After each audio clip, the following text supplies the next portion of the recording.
Knife expert, pag nagawa mo to, knife expert ka. Sumangga, ihiwa akong ganon.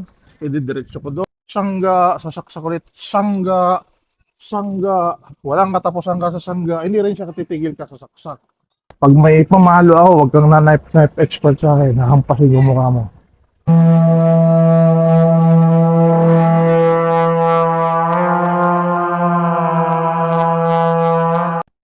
Hi guys, welcome to my vlog again. I am Coach Jay. For today's video, pag-uusapan natin yung lagi nilang ini-insist na subukan daw sa mga knife expert yung technique natin. Ano ba yung sinasabing knife expert? Knife expert, pagka sumangga sa saksak ko, tangga nga. Pag dun sa sumangga, ihiwa akong ganon. Ididiretso ko doon. Knife expert. Knife expert. Saksak sa taas. Knife expert. Sakulit sa taas. Bulong, sangga. Sumangga. Knife expert. Pwede mo knife mo. Saksak sa ilalim.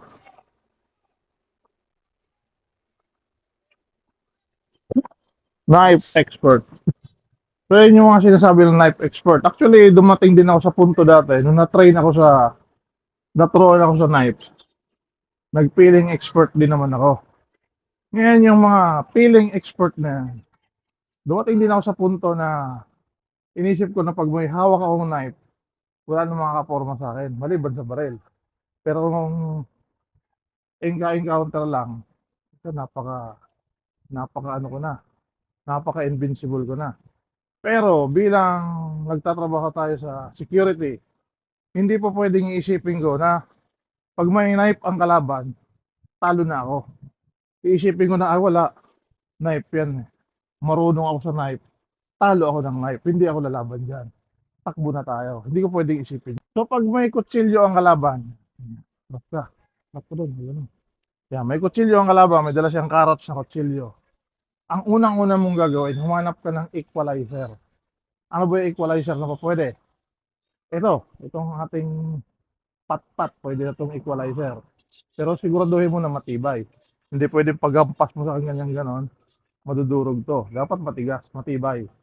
Equalizer, ibig sabihin, pagka may weapon siya, ako wala, empty hand, hindi equal ang laban. Siya may weapon, ako wala. Lugi ako, syempre. Palaging lugi ka.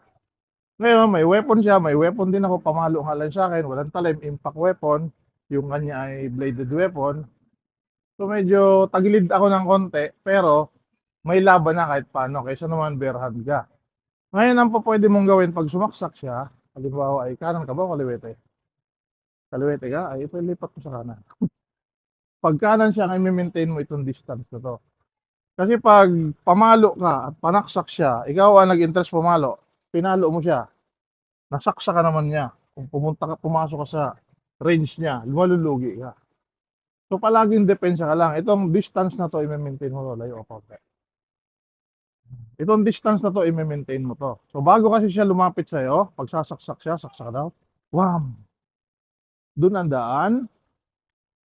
Doon siya. Tiyan mo ang daan ha. Dito ako. 1, 2, 3. So doon ang daan nun. I-maintain mo yung distance, huwag kang papasok. Ngayon kung magkataon naman na pumasok ka, halimbawa, magaling din siya, mabilis siya, pasok. Uy, magaling. Kung una mong tatargetin, yung kanyang eye, neck, at groin. Yun yung primary target mo. Huwag ka na mag-inarte-arte kung saan-saan ka patitira.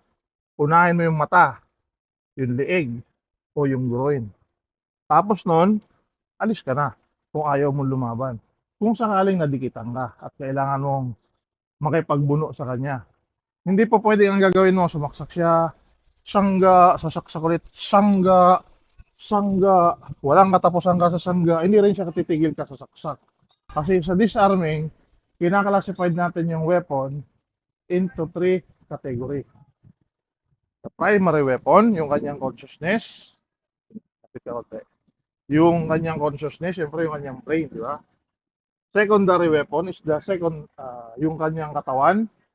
ancillary weapon kung ano yung hawak niya. Pag halimbawa, kailangan mo siyang bunuin, nahawakan mong ganyan, huwag ka dito mag-focus. Hilahin mo yan para mawala yung balance niya. Kasi yung mga iba, yung mga nagtuturo pa gano'n, pag hawakan mo, hawakan mo yun. May nagtuturo pa nga yung iba na, pwede daw gano'n eh. Ganyan, hawak, pwede daw gano'n. Nasaksakin mong gano'n. Pwede kung paghawak niya, hinawakan niya lang talaga. Pag hawak niya, wala siya ibang ginawa. Pwede mong ganonin.